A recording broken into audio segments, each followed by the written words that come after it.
안녕하세요. 이번에 콜로소 강의를 진행하게 된 소영입니다. 반갑습니다. 두 번째 VOD 클래스 오신 걸 환영합니다. 이번 강의는 내 그림으로 수익 실현까지 프로 데뷔를 위한 외주랑 포폴 가이드네요. 앞으로 30강이 넘는 시간 동안 함께 할 건데 잘 부탁드립니다. 꼭 끝까지 함께 해주셔야 돼요.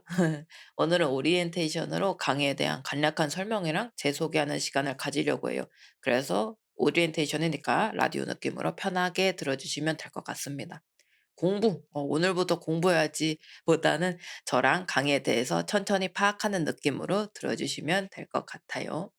일단은 저에 대해서 잘 모르시는 분들도 계실 테니까 가볍게 설명하고 시작하겠습니다. 저는 소용이라는 닉네임으로 캐릭터 원화가랑 일러스트레이터로 활동하고 있어요. 그 외 강사랑 유튜브 채널 이것저것 라이브 방송도 진행하고 있습니다. 소위 엔잡이라고 하죠. 이것저것 흥미가 굉장히 많은 편이라서 이제 항상 여러 가지 작업을 하고 있어요. 그래서 덕분에 여러분들에게 하고 싶은 이야기가 정말 정말 많이 쌓여서 이번 강의를 통해 좀 풀려고 합니다. 그래서 여러 가지 컨텐츠를 진행하면서 생긴 노하우랑 수익 창출, 그리고 원하는 커리어 얻으려면은 어떤 포트폴리오들 준비해야 되는지 등 실무에 좀 빠르게 적용할 수 있는 정보들을 전달 드리려고 해요. 해서 여러분들도 저랑 같이 N자 밑에서 육각형 일러스트레이터가 되어 봅시다. 그러면은 자기소개는 짧게 이 정도로 하고요. 강의가 어떻게 구성되어 있는지도 봅시다. 자, 로드맵이네요. 일단 우리의 목표, 여기 오른쪽 위에 주 목표 이렇게 써 있습니다.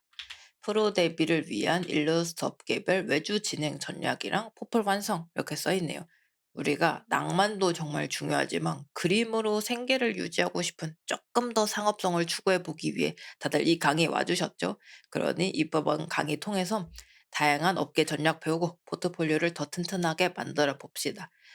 자, 여기 이렇게 로드맵 크게 보시면은 4개의 파트로 나눠져 있네요. 첫 번째 파트부터 보죠. 수익화 도전 실무 파헤치기라고 써 있습니다. 강의의 큰 흐름은 수익화에 도전하기 위한 업계 실무에 대해서 공부해요. 이제 다양한 외주 종류, 게임 일러스트, 축전 일러스트, 버튜버 등 여러분들이 도전해 보면 좋을, 공략해 보면 좋을 상업이랑 직결된 업무를 같이 공부해 볼 거예요. 여러분들이 다양하게 수익할 수 있는 것들을 배웁니다. 이게 써 있네요. 그리고 두 번째 파트는 수익화 도전, 개인 작가 데뷔.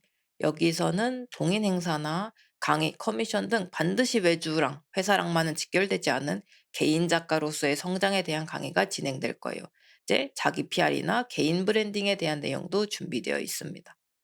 그리고 세 번째 파트, 포트폴리오를 강화하기 위한 이론들과 공부 방법들이 준비되어 있습니다. 자, 이론도 진짜 중요하지만은 내가 스스로 공부하고 연구하고 탐구하는 거 굉장히 중요하죠. 제가 그래서 강의를 만들면 항상 빼놓을 수 없는 게 이 공부 파트인 것 같아요. 그래서 다양한 공부 방법이랑 그리고 이 공부 왜 해야 되는지, 이거 공부하면 뭐가 좋은지 이런 것들도 풍부하게 넣었습니다. 그리고 마지막 파트 이제 프리랜서 준비랑 멘탈 관리 여기선 프리랜서에 대한 정리가 이어질 거예요. 프리랜서 가격 책정은 어떻게 해야 되는지, 보통 어떤 프로세스로 계약서를 쓰고 막 스카우트 되는지, 제작이 이루어지는지, 프리랜서가 되고는 싶은데 너무 모호하고 좀 두려웠던 부분들을 정리해 드릴 거예요. 그리고 프리랜서를 길게 하기 위한 마인드셋도 같이 공유 드릴 겁니다. 이렇게 슈루룩 여러분들이 듣고 나면은 완강 축하합니다. 하게 될 겁니다. 그리고 크게 한번 봤으니까 세부 항목도 같이 봅시다. 세부 항목, 여러분들이 콜로소 페이지에서 보셨을 섹션이랑 세부 챕터입니다. 챕터 흐름은 이렇게 먼저 우리가 공부할 업무 종류에 대해서 파악할 거예요. 니즈나 동향이나 프로세스 등 업무를 받쳐줄 사전 지식 먼저 배울 거고요. 그리고 작업에 들어가기 전 알아두면 좋을 가이드나 조건들. 아, 이것만큼은 지켜주면 좋겠다. 같은 거 있잖아요. 혹은 자주 실수하는 것들 미리 알고 갈 겁니다. 여러분들은 이 가이드 통해서 해당 업무를 받기 위한 포트폴리오를 제작하시게 되겠죠? 근데 난 그럼에도 부족해.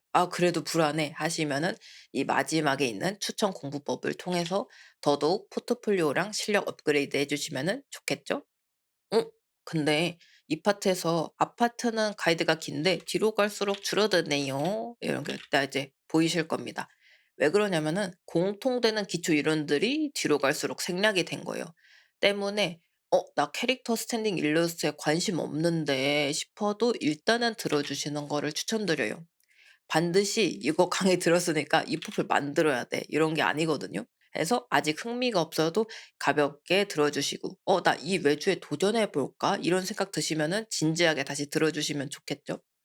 그리고 이 각 업무 항목마다 마지막에 추천하는 이 공부법들 들어가 있다고 했잖아요. 근데 이 파트들이 일단은 이 업무에 초점을 맞췄기 때문에 공부하는 방법에 대한 기초는 아까 보신 로드맵처럼 세 번째 파트에 들어가 있습니다. 해서 공부를 본격적으로 시작하신다면은 이 파트도 꼭 들어 주시는 걸 추천해요. 라고 했지만 저는 이제 공부는 사실 부딪히는 게 더 좋다고 생각하는 편이긴 하거든요. 그래서 일단 그냥 권유 정도. 반드시 세 번째 파트부터 듣고 공부 시작해 이게 아니라 나 공부를 해 보고 싶은데 아직 감이 안 와 하시면 이 파트를 맛보기처럼 보셔도 전 좋을 것 같다라는 생각입니다. 근데 저는 공부 많이 해 봤고요. 공부 익숙하고요. 모작도 엄청 잘해요 하시는 분들은 순서대로 천천히 들으셔도 무방할 것 같습니다.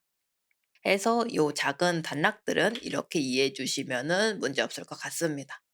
그리고 마지막으로 실무 위주로 노하우를 구성을 했다 보니까 기초 이론보다는 가이드에 초점을 맞췄다는 점을 이해해 주시면은 좋을 것 같아요. 그래도 설명을 간추릴 때 아예 생략하지는 않을 거니까 기초에 관련된 부분도 잊지 말고 꼭 들어 주세요. 나 근데 이 기초 부분 좀 이해가 안 돼." 싶으시면은 검색도 하고 노트 정리도 하고 같이 들어 주시면은 굉장히 좋을 것 같습니다. 저 노트 정리 엄청 좋아하거든요. 노트 정리 정말 정말 추천드립니다. 그리고 추가로 이제 제가 항상 방송하는 유튜브나 운영하는 카페를 통해서 질문 주셔도 됩니다. 강의 듣다가 이거 이해가 안 돼. 이거 제가 이해한 게 맞나요?" 같은 이런 질문들 여기를 통해서 편하게 물어봐 주시면 될 것 같아요. 진짜 저는 그림 관련 질문은 진짜 환영이니까 언제든지 편하게 해 주시면은 됩니다. 정말 부담 가지지 말고 꼭 물어봐 주세요. 그리고 이제 설명이 좀 늦었지만 이번에는 저번 영상과 다르게 여러분들의 시각적인 만족도를 이제 드리기 위해서 이렇게 버추얼 모델도 가져왔습니다. 잘 부탁드립니다. 모델은 신이사이라고 부릅니다. 여기 오른쪽 아래에서 열심히 말해 보겠습니다. 여러분들에게 생동감이 더해지면 좋겠네요. 이제 버추얼 관련 파트에서도 열심히 활동하겠습니다. 그리고 이 다음은 저를 알고 이 강의를 선택해 주신 분도 있지만 아니신 분도 많을 테니 재 소개하는 시간을 가지려고 해요. 근데 아까랑은 조금 다른 거예요. 본격적인 수업에 앞서서 저에 대해서 조금 아시면은 이 같은 강의를 듣더라도 여러분들이 더 풍부하게 생각할 수 있잖아요. '이 사람이 왜 이런 말을 했을까? 이 사람이라면 이 상황에서 어떻게 생각할까?' 같은 거예요. 그래서 여러분들이 조금 더 풍성하게 강의를 받아들이셨으면 해서 0 챕터는 이렇게 느슨하게 저에 대한 이야기랑 여러분들이 좀 가지셨으면 하는 생각 뭐 자세 이런 걸 풀어 보려고 합니다. 들어가 볼까요? "처음부터 원하는 무대에 설 수는 없다." 저는 어렸을 때부터 이런 이야기는 하도 많이 했으니까 이번에는 어떤 루트랑 경험을 통해서 일러스트레이터가 되었는지 설명드리려고 해요. 제 머릿속에 막 넣어야 되는 이야기는 아니니까 그냥 편하게 저랑 친밀감 쌓는다는 느낌으로 들어주시면 될 것 같습니다. 이제 라디오 듣듯이 릴렉스 해주세요. 자, 아까 말했던 이 부제, 처음부터 원하는 무대에 설 수는 없다. 이제 이런 게 있으면 괜히 더 좋을 것 같아서 일단 넣었고요. 자, 저는 그림 그리는 거를 좋아했지만 잘 그리는 편은 아니었어요. 네, 항상 근처에 다른 더 잘 그리는 애 있는 포지션 아시나요? 네, 학교에서 그림 그려도 열심히 그리지만 엄청나진 않은 그런 평범에 가까운 학생이었어요. 제가 나중에 다닌 입시미술 학원에서도 항상 B등급 받았었거든요. 네, B등급 잘 모르시는 분들을 위해서 말씀드리면은 이제 B등급은 잘 그렸다고 하기는 어렵고 근데 그림은 완성했고 이제 수강료도 냈고 해서 "수고했어." 하는 느낌으로 주는 점수예요.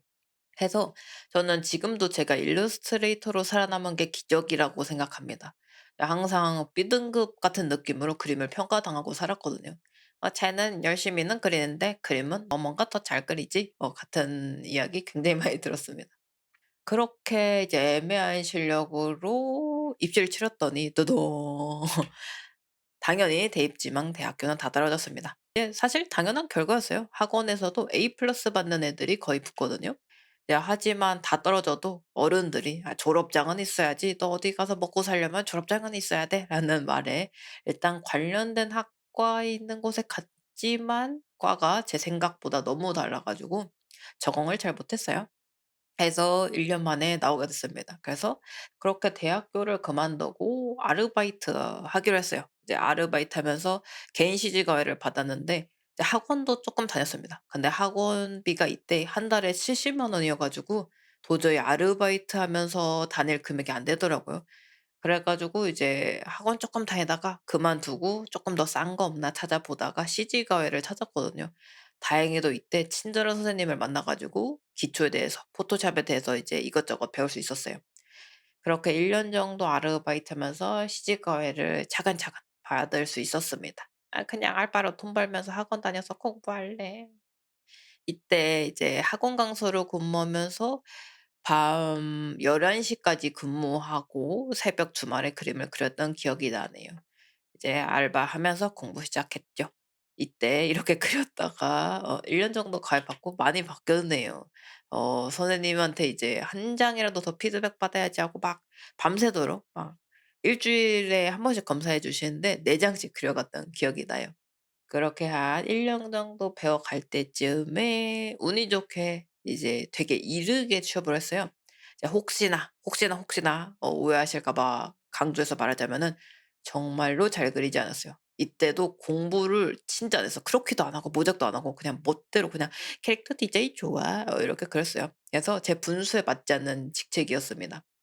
그래서 제가 그림을 잘 못 그리니까 색칠 같은 업무를 맡게 됐어요. 팀장님이 선 따서 주시면은 그걸 도안대로 여기 곱하기 여기 오버레이 이런 식으로 채색하는 방식이었어요. 네, 회사에 취업해서 너무 기뻤는데 막상 그림 그리는 업무가 아니라 채색하는 업무니까 앞으로 포트폴리오 어떻게 하지? 이직할 때는 어떻게 해야 되지? 내 그림 실력은 늘 수는 있을까 하는 게 좀 막 우려가 됐어요. 그래서 제가 원하는 그림도 그리지 못하니까 '세상이 밉다.' 이 상태가 되기도 했지만 시간이 지나니까 제가 부족해서라는 걸 깨달았습니다. '아 내가 일찍 취업했지만 그래도 부족하구나.' 이때 입사하면서 공부했던 포트폴리오도 옆에 넣어 봤습니다. 그래서 이제 느꼈죠. '아 이게 일찍 취업해 봤자 의미가 없구나. 내가 잘 그리는 게 더 중요하구나.' 하는 생각에 퇴사를 결심하게 됐습니다. 그래서 부모님이 막 뜯어말리셨던 기억이 나요. "야 네가 언제 또 취업을 하겠냐. 너 대학교 졸업장도 없는데 취업이고 못하면은 큰일 난다." 했는데 이제 제가 엎어지고 울고 "아 내가 안 갈 거임." 해 가지고 설득했던 기억이 나요. 그렇게 이제 한바탕 하고 퇴사하고 '처음부터 다시 포프를 만들어야겠다.' 생각했습니다. 좀 많이 부족했으니까요. 이때 요렇게 캐주얼 4-5 등신을 좋아했다면은 이제 일본향 스타일 캐릭터 디자인들에게 되게 매력을 느꼈어요. 그래 가지고 이쪽으로 방향을 서서히 틀게 됐습니다. 물론 지금 봤을 때 일본향이란 느낌은 아직은 안 나지만 이때 한국 스타일들 다 화려하고 탄탄하고 아까처럼 좀 덩어리 느낌이 강하잖아요. 덩어리집, 덩어리 묘사가 강하죠. 근데 일본향은 가벼워도 개성 있게 요런 느낌을 받았어요. 그래서 소녀전선이나 서브컬처 게임이 막 들어오던 시기였거든요. 그래서 제 디자인 가치관이 이때 확 변화하게 됩니다. 이렇게 선화가 드러난 덩어리가 덜어지고 조금 플랫하게 변화했죠. 이때 가벼운 풍을 지향하는 두 번째 회사에 들어갔지만 잘 맞지는 않았어요. 이제 사람을 그리는 역할이 아니었거든요. 팬시한 캐릭터 정도로 이해해 주시면 될 것 같아요. 좀 문구 스타일, 문구, 굿즈 스타일. 그래서 제가 알고 있는 게임 캐릭터 디자인 지식을 사용하기가 굉장히 어렵고 이제 회사의 디자인을 잘 못 맞춰 줘서 시안을 70 개씩 짜곤 했습니다. 그래서 이제 그런 회사가 원하는 테이스트를 맞추기가 굉장히 어렵고 아직도 시안을 70개 짜다가 집에서 쓰러진 날이 생생합니다. 지금까지 제가 다다다닥 말해 버렸는데 이런 흐름이네요. 일찍 취업, 업무가 안 맞아서 퇴사, 외주랑 포풀 병행하면서 두 번째 회사에 취업했지만 그림과 디자인 스타일이 안 맞아서 고통, "으악 다시 그려오세요." 까지 왔네요. 이제 회사를 그만둘 생각은 없었는데 일본향에 대한 공부는 계속 하고 싶어 가지고 회사를 다니면서도 계속 일본양을 겨냥해서 포트폴리오를 만들었습니다.